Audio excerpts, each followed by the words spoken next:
Hi kids, Monica here. Let's think about what prayer is, shall we?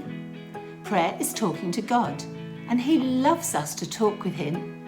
And that's what you do with friends, isn't it? Who do you enjoy talking to? Your mum, your dad, your grandparents, maybe your brother and sister, your cousins, your friends?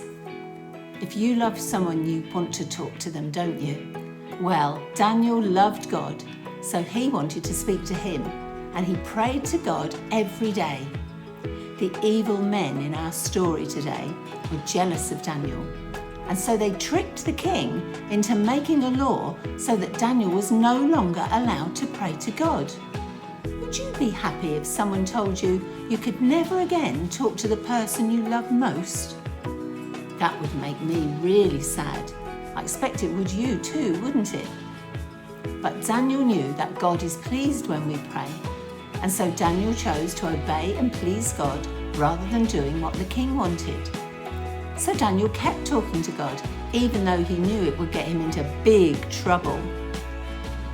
Let's think of the different ways we can pray. We can pray out loud, or we can pray in our heads. God knows our thoughts and can hear our prayers even if we say them in our heads.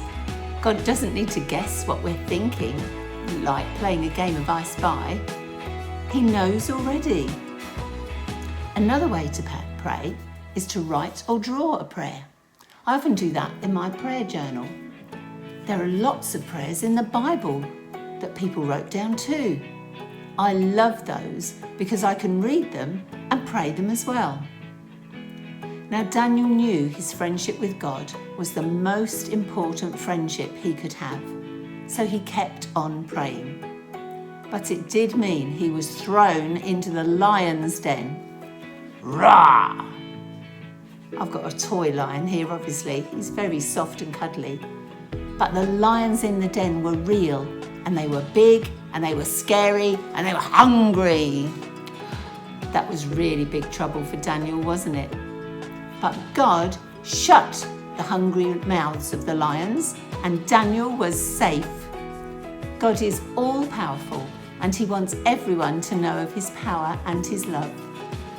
God chose to rescue Daniel, and because He did, the king then believed in God's power too, and wanted the whole of his kingdom to worship and praise the one true God. Do you know what the king said when he saw what had happened? That's right, he said this: God rescued Daniel from the power of the lions. And that's our Bible verse this week. I've loved hearing about Daniel being a friend of God, and I'm so glad that I can be a friend of God too by getting to know His Son Jesus better. I want to know Jesus better this week by talking to Him every day. How about you? Shall we keep on praying together? Bye.